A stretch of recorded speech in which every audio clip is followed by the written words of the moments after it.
sou André Leite, professor de Biologia do Sistema Poliedro, e a gente começa hoje uma pequena sequência de vídeos que tem como principal objetivo estimular a curiosidade para que você possa usar o nosso material e assim conseguir buscar respostas que tornem o seu aprendizado um pouquinho mais prazeroso, fugindo daquele mito que a biologia é formada apenas de nomes estranhos.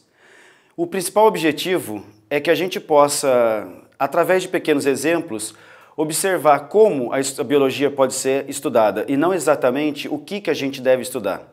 Para isso, trouxe alguns exemplos simples: peixes, anfíbios, répteis, aves e mamíferos.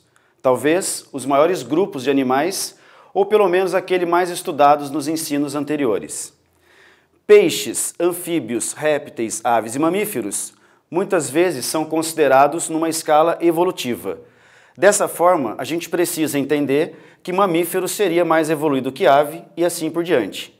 Mas se são seres que vivem atualmente no planeta, provavelmente evoluíram juntos. Dessa forma, a ideia é que a gente possa fazer uma breve discussão sobre o princípio da complexidade. Peixes, seres que vivem na água. Anfíbios, vivem na água e exploram o ambiente terrestre, limitado a algumas condições de umidade e sombreamento.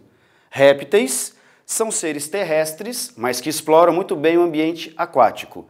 Aves são seres terrestres que exploram o ambiente aquático e podem voar. E mamíferos, em tese, fazem tudo o que os outros fazem. Ou seja, quanto mais complexo é a criatura, maior é a possibilidade de exploração e ocupação de ambientes. Vamos fazer uma breve discussão sobre alguns exemplos de conquistas evolutivas.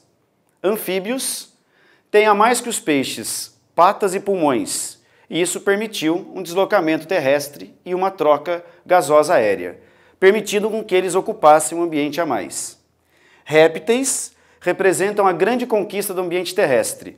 Podemos citar como principais exemplos um tegumento impermeável, os anexos embrionários dos ovos, que permitem a reprodução fora da água, além de fecundação interna, órgãos copulatórios, enfim, uma série de características corporais que permitiram essa diversidade de hábitats com maior eficiência. As aves e os mamíferos são aqueles seres que, além dessas características, também apresentam a hipoderme, que, entre outras funções, permite a manutenção da temperatura corporal. Resumindo, são animais mais complexos. Por isso, as aves se distribuem do polo ao equador e os mamíferos, com a mesma distribuição, suportando as variações ambientais, podem inclusive voar como as aves. Seguindo essa linha de pensamento de complexidade, não fica muito difícil de imaginar que quanto mais complexa é a criatura, o grupo, maior é a sua capacidade de distribuição e ocupação pelos diferentes ambientes do nosso planeta. Por isso, a gente pode, através de pequenos exemplos, fazer uma simples comparação e concluir que seria mais apropriado se referir à complexidade e não exatamente aos aspectos evolutivos.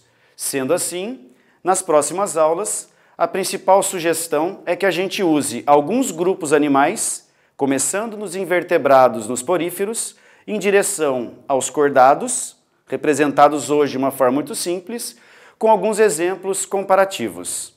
Com isso, a intenção maior é que você possa, através de pequenas sugestões e ideias, buscar informações mais aprofundadas e criando um caminho de aprendizado que não envolva apenas a memorização de nomes estranhos. Nos vemos na próxima aula com exemplos de poríferos e quinidários. Até lá!